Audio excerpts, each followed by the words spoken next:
bicara mengenai metode penelitian, nanti lebih lengkapnya saya ada video di situ ya, video perkuliahan, nanti bisa ditonton lagi ya. Jadi intinya perkuliahan itu, penelitian itu kalau penelitian dan desain keteknikan itu ada sedikit perbedaan, walaupun kegiatannya mungkin bisa jadi sama gitu ya. Kalau desain proyek keinsinyuran atau Anda mendesain atau melakukan pekerjaan keinsinyuran, Anda membuat desain dan membuat prototipe dari desain tersebut atau merealisasikan apa yang menjadi rancangan Anda.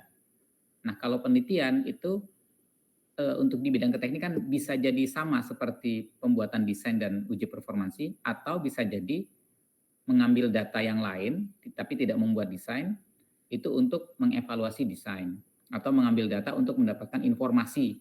Makanya di sini ada variabel yang diukur apa, alat ukurnya apa, penelitiannya mau bagaimana, data apa saja yang akan diukur, kemudian mengumpulkan data dan menganalisa data. Artinya produk dari sebuah penelitian adalah sebuah informasi yang diperoleh dari pengolahan data. Sedangkan produk dari praktek keinsinyuran adalah sebuah alat desain dan prototipe. Jadi dibedakan antara produk dari penelitian dan produk dari keinsinyuran ya, produk dari kegiatan keinsinyuran ya. Namun dalam bidang keteknikan pertanian, dalam bidang keteknikan pada umumnya, praktek keinsinyuran juga bisa dijadikan sebuah penelitian. Artinya desain yang Anda buat prototipenya bisa juga dijadikan penelitian. Artinya setelah didesain, dibuat prototipenya, kemudian performansinya diukur atau diuji, itu jadi sebuah penelitian juga. Jadi bisa dibedakan, tapi yang masuk ke dalam kegiatan keinsinyuran atau desain dan prototyping itu bisa menjadi penelitian ketika kita mengambil data dan menganalisa data dari desain kita. Nah, jadi nanti bisa dibaca lebih lanjut, singkatnya seperti itu ya. Jadi nanti saya sudah sering bilang ya. Mohon maaf. Ya. Ya. Enggak Pak, tadi layarnya enggak kelihatan Pak. Sekarang sudah. Oke. Ya, jadi di tingkat akhir semester 7 nanti Anda akan bertemu 2 mata kuliah ya, yang menjadi ujung ya. Yang pertama mata kuliah Capstone Design, yaitu mata kuliah yang melatih Anda secara berkelompok untuk membuat karya keinsinyuran dengan mendesain dan membuat prototipe. Dan pada akhirnya mata kuliah tugas akhir atau skripsi yang melatih Anda secara individual untuk mengambil data, mengolah data, dan menganalisa data. Nah, jadi kalau dibedakan, pekerjaan keinsinyuran itu berkelompok, tapi pekerjaan penelitian itu sendiri. Jadi masing-masing orang itu punya topik yang berbeda, data yang berbeda, dan analisa yang tidak sama. Jadi seperti itu. Kalau capstone design, pekerjaan keinsinyuran itu berkelompok. Karena ketika sudah lulus juga Anda menjadi insinyur, Anda mendesain sesuatu itu dilakukan secara berkelompok. Namun untuk melatih critical thinking, solusi pemecahan masalah dan sebagainya di mata kuliah tugas akhir skripsi, pengambilan keputusan, kesimpulan itu dilakukan sendiri-sendiri. Artinya mata kuliah skripsi itu adalah untuk meningkatkan kapasitas individual. Sedangkan untuk mata kuliah capstone design itu untuk meningkatkan kemampuan keinsinyuran ya. Nah, jadi walaupun demikian, mata kuliah capstone design ada desain yang diproduksi, itu juga bisa diambil datanya untuk menjadi sebuah penelitian ketika Anda melakukan uji performansi. Jadi ini bisa dibaca lebih lanjut ya. Bisa dibaca lebih lanjut. Nanti ada mata kuliah ada video perkuliahan juga di situ di LDIRU bisa ditonton.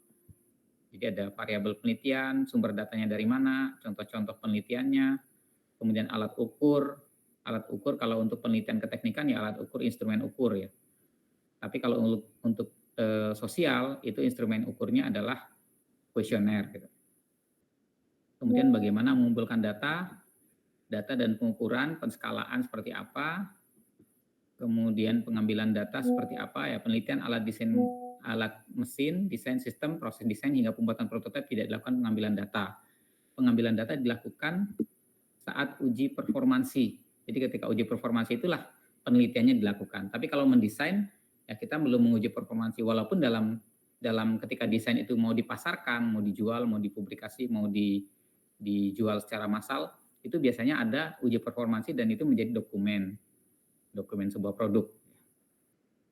Nah, jadi seperti itu. Kemudian ada analisa data yang rancangan percobaan juga ada analisa statistik dan non statistik ya. Misalkan regresi, kemudian dengan menggunakan model matematika atau dengan permodelan sistem dan lain sebagainya. Jadi secara singkat itu yang akan saya sampaikan. Kalian bisa tonton lagi di videonya untuk mendapatkan pemahaman ulang ya. Jadi singkatnya seperti itu. Nah, yang harus Anda lakukan setelah ini akan kita selesaikan mata kuliahnya sekarang. Di LDRU itu ada tugas yang harus dikerjakan. Ini tugasnya individual ya, tugasnya individual.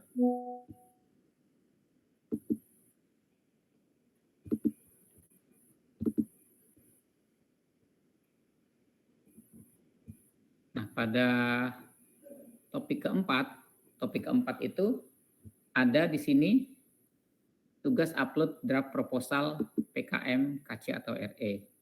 Jadi Anda kan sudah mempunyai ide ya, pernah presentasi ide kan? Kemarin itu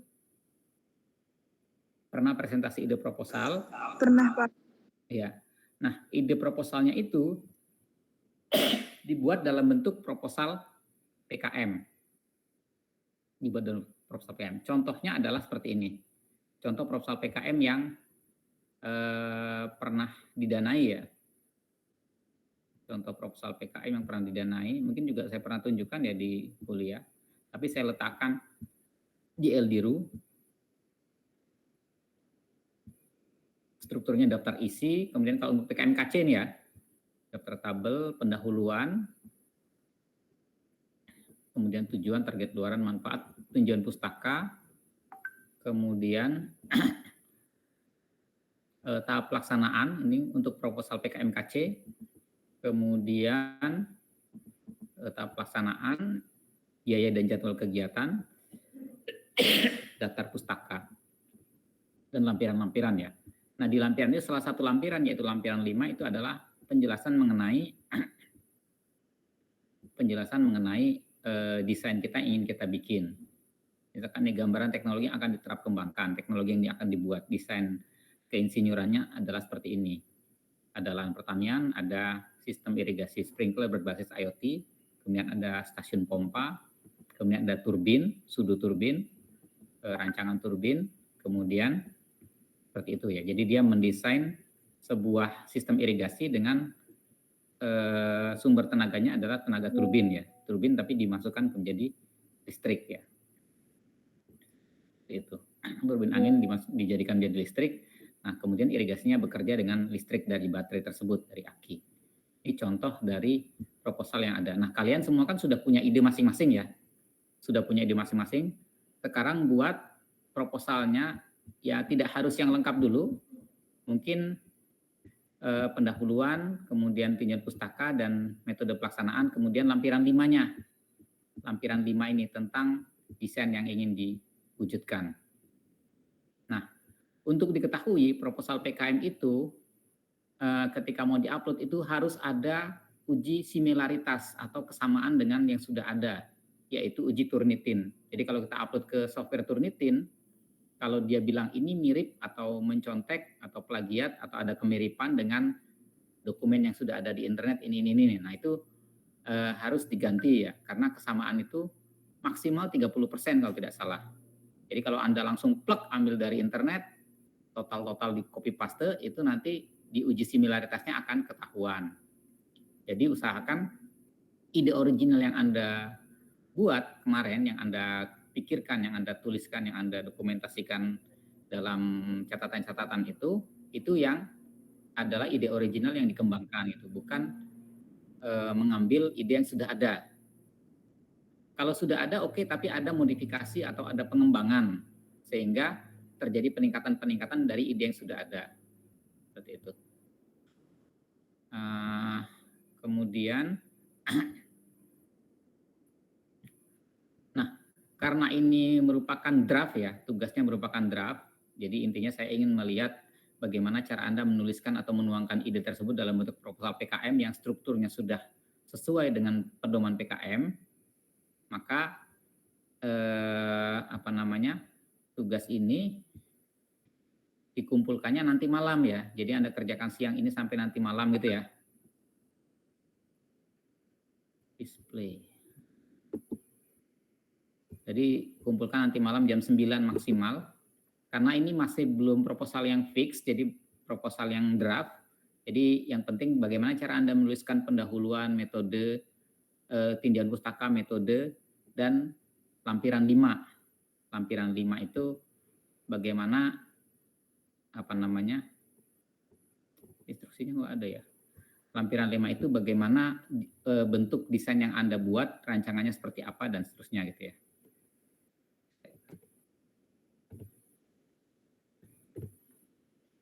Seperti itu. Ada pertanyaan sampai sini? Jadi dikumpulkan nanti malam jam 9 maksimal.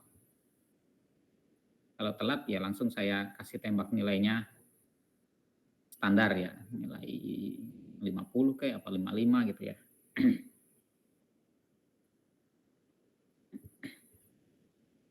Ada pertanyaan sampai sini? Kalau tidak ada bisa kita cukupkan ya. Yang penting Anda buat tugasnya gitu ya, buat tugas untuk ininya.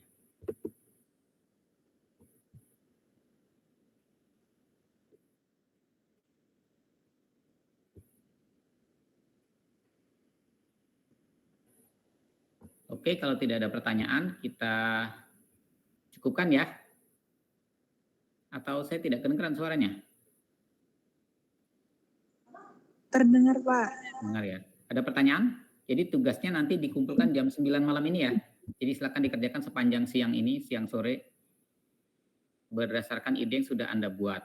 Karena dengan tugas ini, pekan depan Anda harus menemui dosen masing-masing. Dosen yang akan dijadikan pembimbing masing-masing atau pendamping masing-masing yang akan Anda temui untuk konsultasi ide tersebut. Bisa dipahami ya?